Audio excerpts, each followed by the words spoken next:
Um, what a week it has been this week in the news. I don't know about you. Well, I know that you are super busy, but I have been following what's happening at Davos with the World Economic Forum and some of the great speakers that have been on the panels and so on and so forth. It's been really interesting.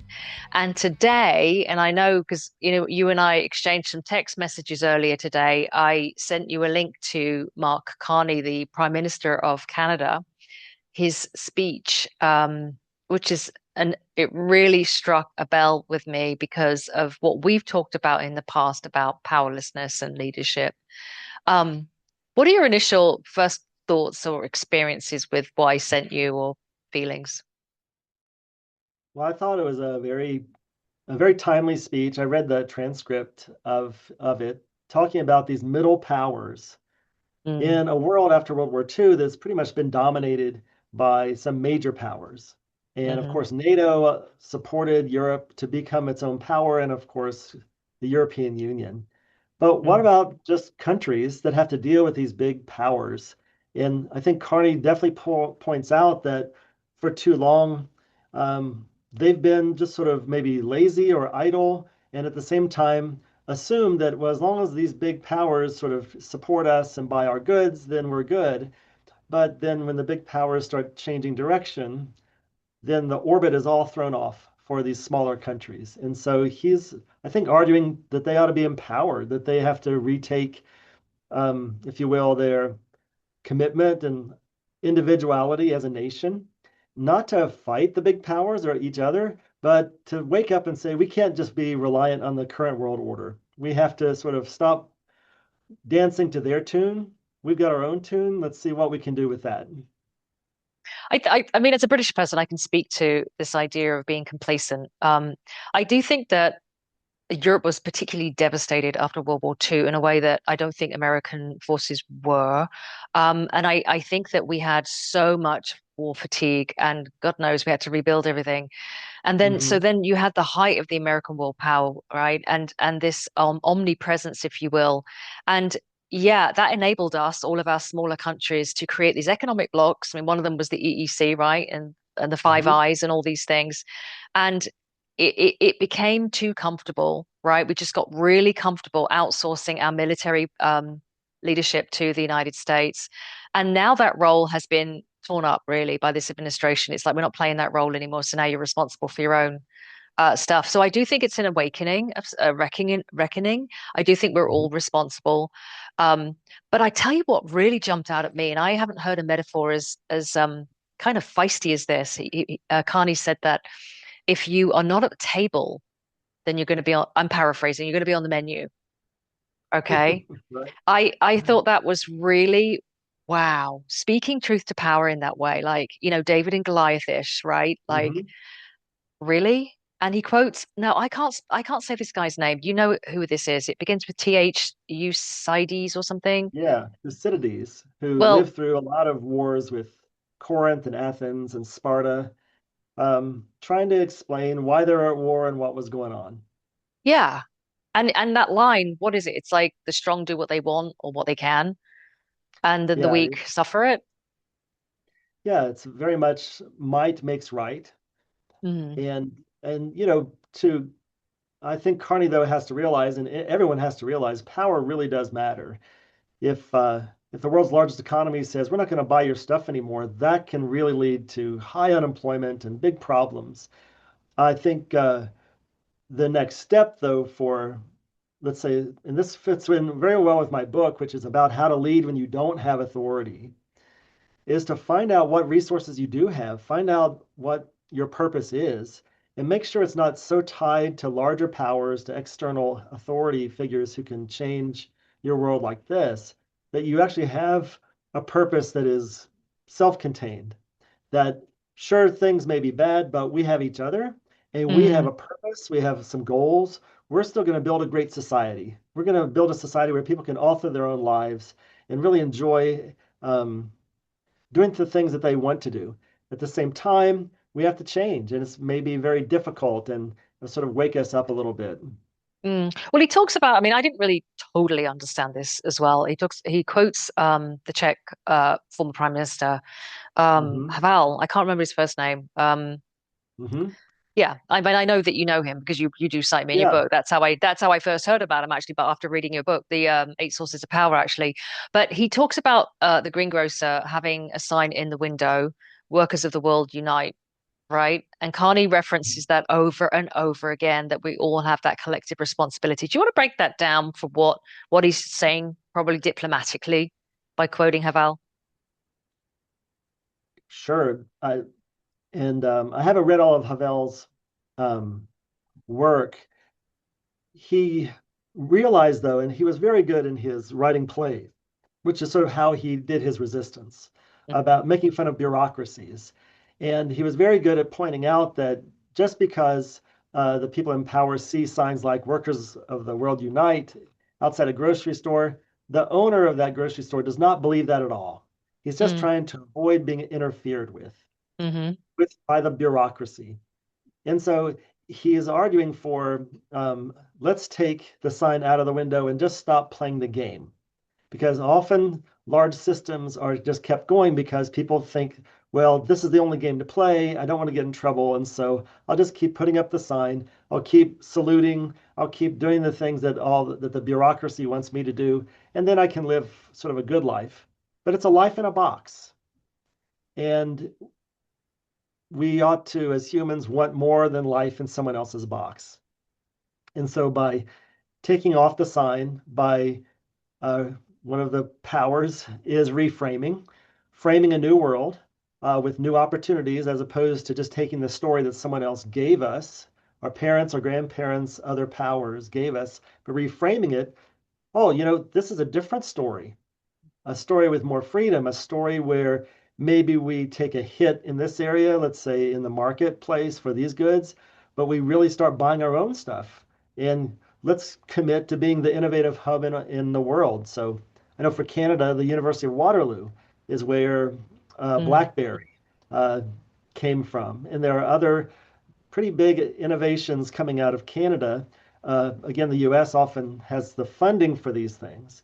But there are a lot of things in every nation that they're very good at, and maybe they don't need to just keep playing the US game or the EU game or the Russia game or the China game to build a good society for themselves.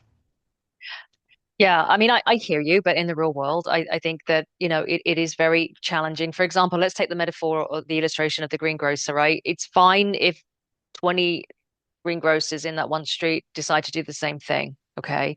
But when you're the only person doing it, and I think this is where the frustration is coming in right now, is people are feeling genuinely powerless and angry and they don't know what to do. Can you talk a little bit about, because when you say powers, I just want to be really clear Mhm. with our audience. Not everybody is familiar with your book, all right? So your book is called The Eight Sources of Power, right?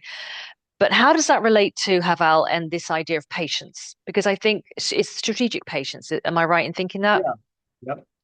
Okay, how does that work?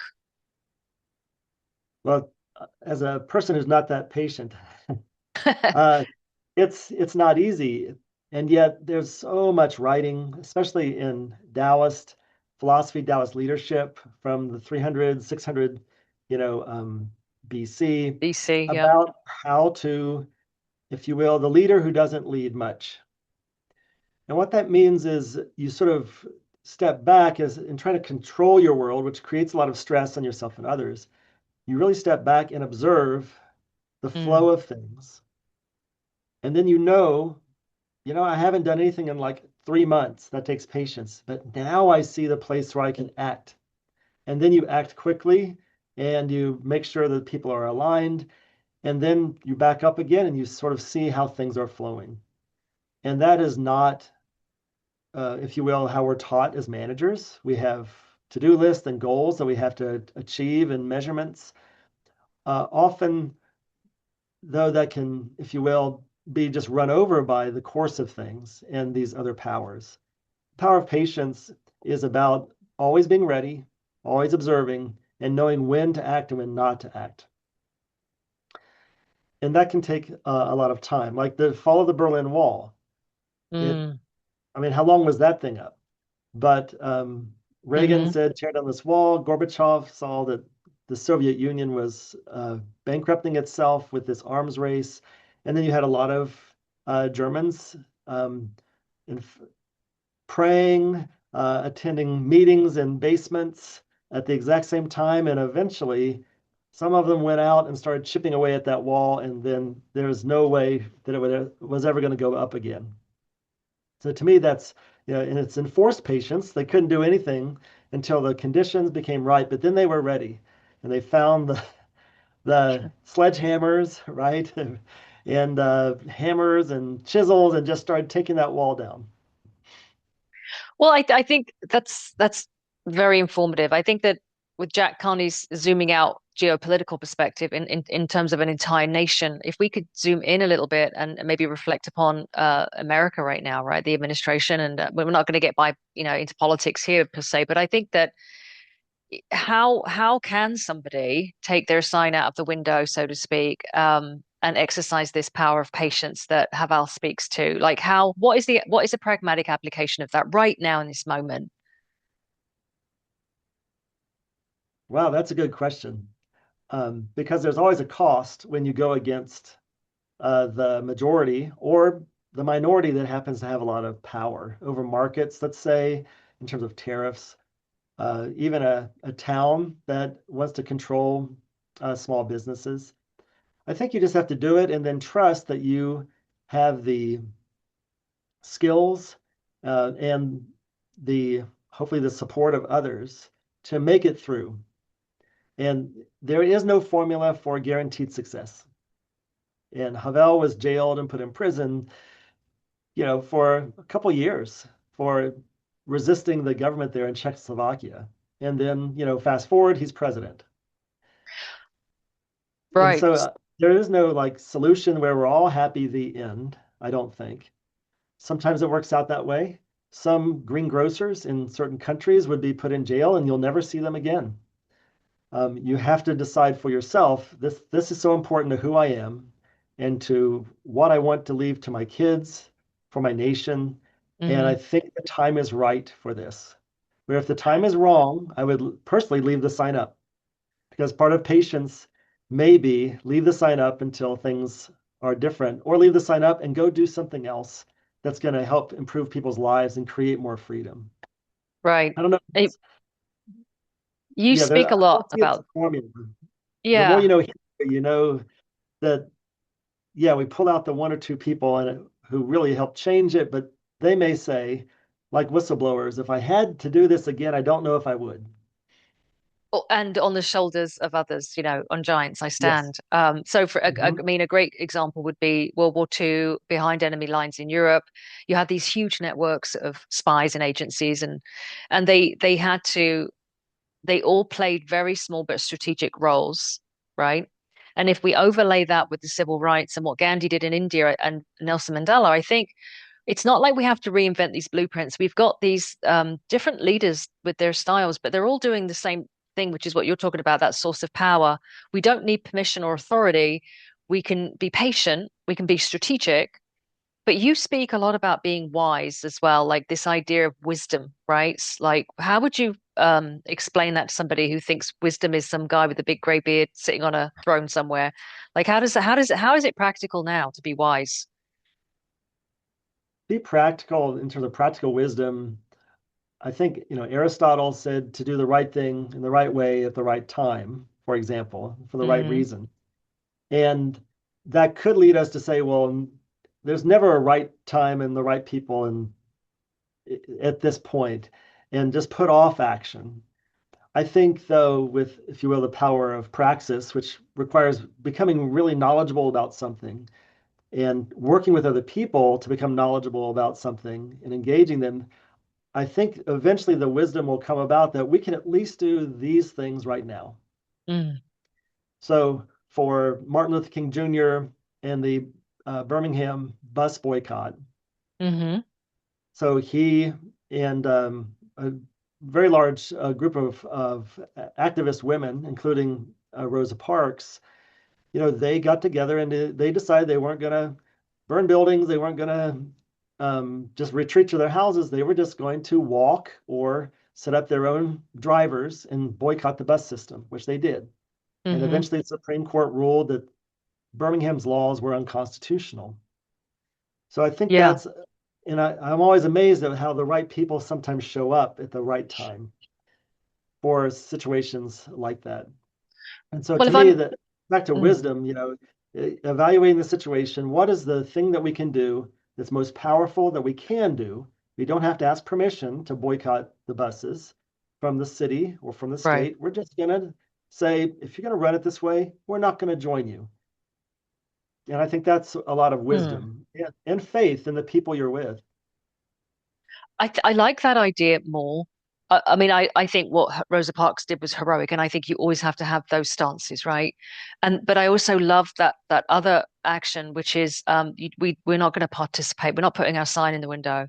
And I Hmm. wonder moving forward, the way that I think I see a lot of folks organizing locally is that you're going to see much more of that. We will not participate in these actions in our name because we don't agree with them. And I think that's what Carney's also saying on the geopolitical scene as well.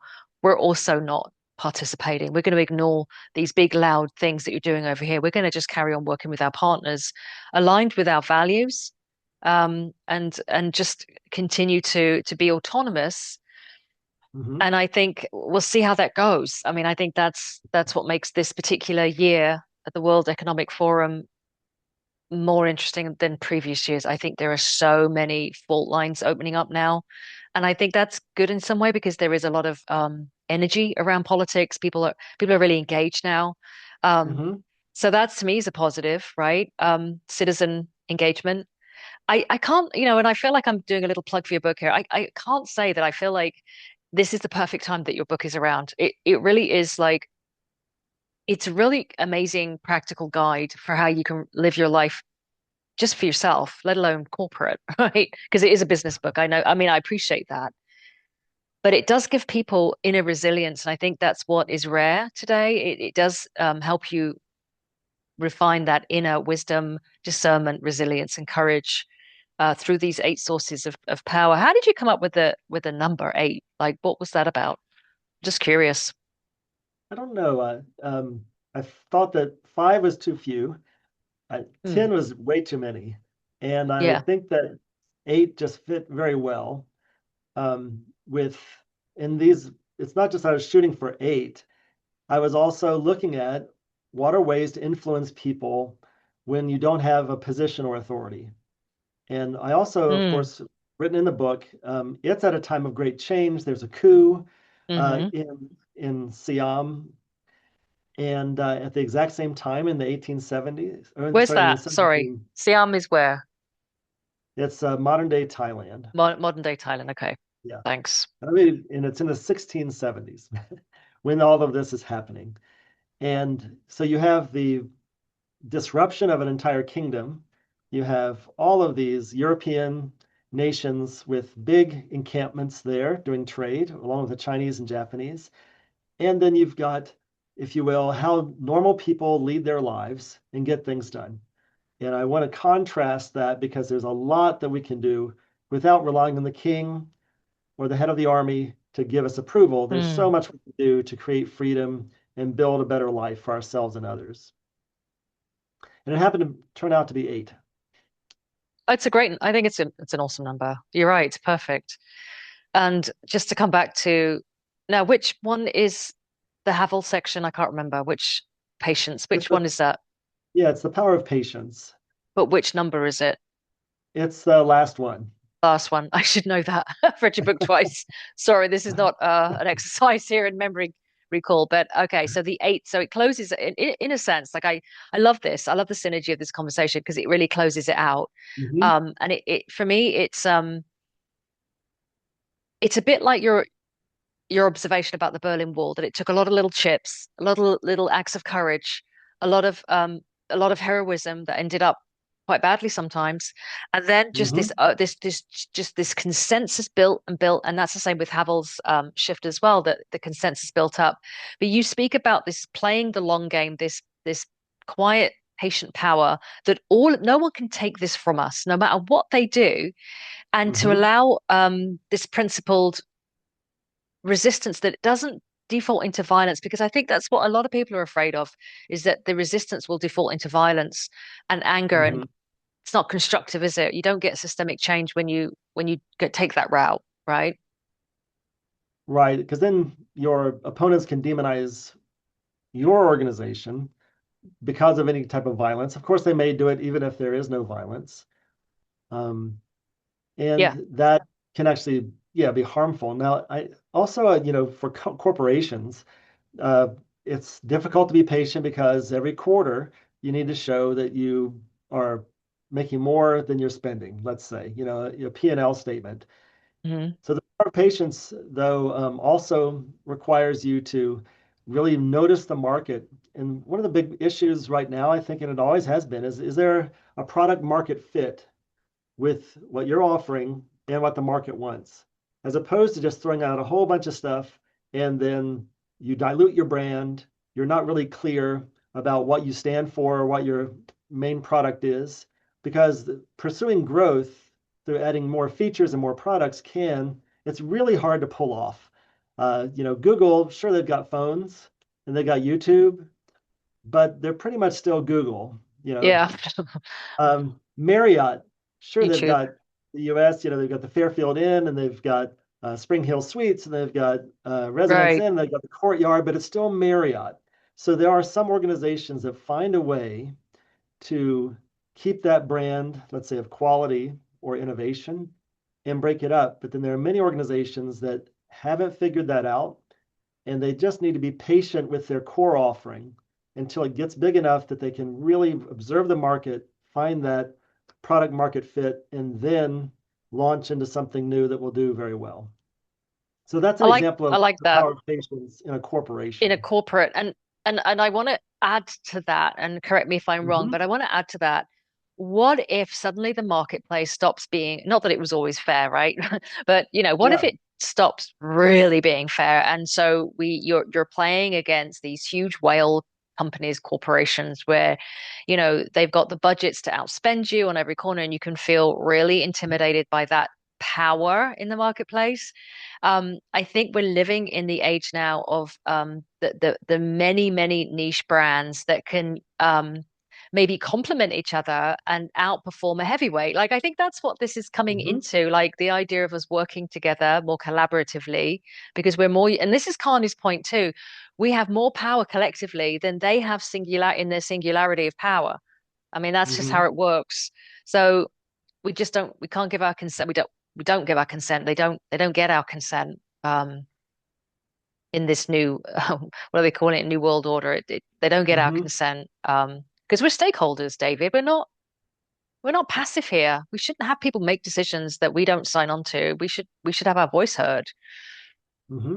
So good stuff. Well, I've got a feeling I can hear your brain ticking. I think you're probably going to be sitting with this, and you'll probably watch. I'm sure you'll watch the speech. I'm going to watch it again, I Yeah. think, and get some ideas. But this has been great.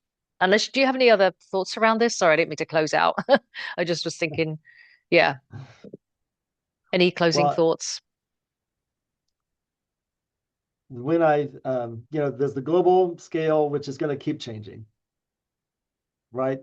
Just look at 10 years ago, 20 years ago, 30 years ago, yesterday. It's going to keep changing like it always has. And it changes faster because of travel, because of speed of light communication. Hmm. And I think that it's important to learn more about history and realize that this is not like the one time this has ever happened. And find some comfort in that these changes happen and good people will Mm, still be needed every day to help their neighbor, to be kind to someone, to be patient, uh, to maybe decide not to act, or maybe now is the time to act on something you've been putting off on doing. mm. And I think that's important because we're going to live our lives, and in 50 years, I will not be here, given my age. But I want to leave a good legacy. And often we maybe I can even get caught up in the politics in the river of all this information, and it can be very depressing.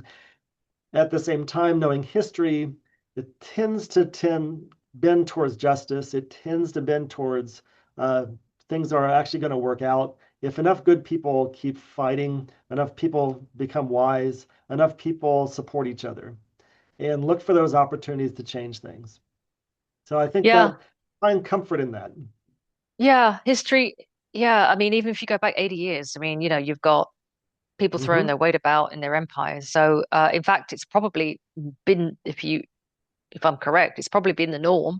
And we've had a short period of time, relatively, in human history where we've tried something. And I think none of us, we don't want to lose that. We don't want to lose what we've had since Right. World War II. And I Yep. think, that's a good point to take away. No one can take that away from you. No one, no matter how No. big they are, they can't take it away from you. So we are the people, Yep. people power. Hmm. Thank you so much, David. It's always a joy, Thank and you. it's always elucidating. No, is that right? Elucidating? I'm getting all Sounds right. I'm getting all intelligent here. Something like that makes me think harder and slower, which is great. And Hmm. I know people will appreciate this chat on this timely subject. Thank you for your time. Thank you.